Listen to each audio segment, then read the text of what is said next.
Hello everyone. A Whittaker Cameron and Undercard review. The main event has just finished. Yeah, I thought from the start Whittaker looked much improved. Now I'm not sure improved is probably the right word. I think he knew he was in a fight, to be honest. I think from the first one, I think he thought, right, Liam Cameron's a good solid fighter, do you know what I mean? And compared to anything he faced previously, it was a big step up. And I think the first time, I'm not saying he wouldn't have trained hard and whatever else, but I think he probably underestimated him. Andy Lee will not allow for that, I wouldn't have thought. So they will have prepared properly. And I think more important than anything else, he wouldn't have underestimated him. I thought it was quality in the first round. That's as good as we've seen him, obviously. How good is Liam Cameron? He's like, he's in and around British title level, I think, in and amongst it. So it is a good result. Do I think Wick could be world champion? No, probably I still don't, to be honest. I don't think he's the biggest puncher in the world. I don't think he's physically the strongest. I think if someone gets hold of him, he'd be in trouble. But we're talking Batubia, Bivol, and all the rest of them. Cameron, I don't know, difficult really. He didn't look as at the races as he may have done the first time for me. Yeah, I've drawn a lot of comparisons with Whittaker Cameron to me and Johnny Fisher in lots of ways. So I'm watching that.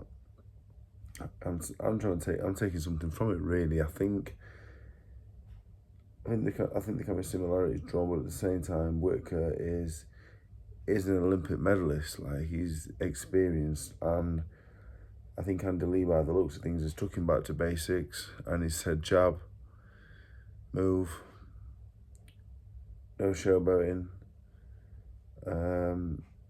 and let your quality come off the back of the jab, and it did with that right hand. It was a beautiful right hand. I was impressed with him, really. That's what he should have done the first time, really, realistically. But the first fight still puts a lot of question marks over him in terms of how far he's actually going to go, in my opinion. He's getting interviewed now. I'm not sure what they'll say, what's next, whatever else. I don't know. The stuff after the fight, yeah, he's not going to be very popular, is he? I don't know the fella. I don't dislike him. I don't know him. He's probably a nice fella from what I've been told he is. But we'll have to see. It didn't really tell me anything I didn't know about him. I know he's good and talented, and he should be winning at that level, really. Olympic silver medalist should be winning around British title level. But what's next for him? Like, maybe Aziz, maybe? Is Aziz a step from Cameron? I'm not sure. Cameron's not a bad fighter at all. He's a good fighter. Interesting. I personally still don't think he's going to be world champion, Whittaker. But to be honest, I take me out after him, fair play. Got a lot of stake. He's come back and he's won, so I take me out after him. On the undercard, Cutler Eggington. Cutler Eggington was a good fight. I thought it might be. The scorecards, I'm thinking at the final bell, I'm like, oof, I think Eggington's won. I think Eggington's won. But 87-85, I thought Eggington, I think. Then I think I had 90-83. I think that's what, did I hear 90-83? I think so. That's wrong, in my opinion. When I heard that, I knew Eggington had won, but that scorecard, very poor, actually. Don't know who gave that scorecard, but it was poor, in my opinion. It was Eggington had not won or drew every round. But it was a good fight. And I'd like to see it again. Over the full duration, hopefully next time.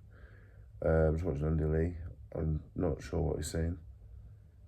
But moving on, Fraser Clarke. I thought he'd beat Tete. I thought he'd stop Tete. I'm happy for him. Me and Fraser Clarke obviously aren't the best of friends, but the Wardley fight was a tough watch for me. You don't want to see that happen to anybody. I'm happy he's come back and done that. You know, Tete.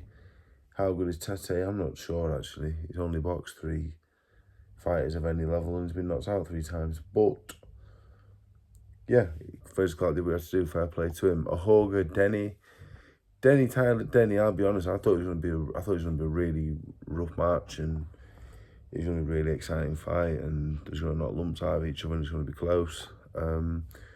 But Tyler Denny, really good boxer. I remember watching him years ago, Warsaw Town Hall. We boxed on the same show. I had a picture with him, and he's a really good boxer. And just with experience, really, he's just got better all the time. Really clever. I think at the beginning probably was tough. I think he was probably tough and fit, but he hadn't half become a really good fighter. I thought he handled the Hoga really well. I thought he handled him better than Simpson, to be honest. Simpson stopped him, but Denny, I thought Denny was good. I was really impressed with him. I thought it was really good. The Conway Warburton winner against Denny is a really good fight. I'd like to see it. I like Tyler Denny as well. It was good. The other fight was Whale Bollingall. Was a good fight. I didn't think that was as wide on the cards. I'm not sure. I'm not a judge. Do you know what I mean? Whale's very good, but so Bollingall. I think Bollingall's a really good fight. I think Bollingall would give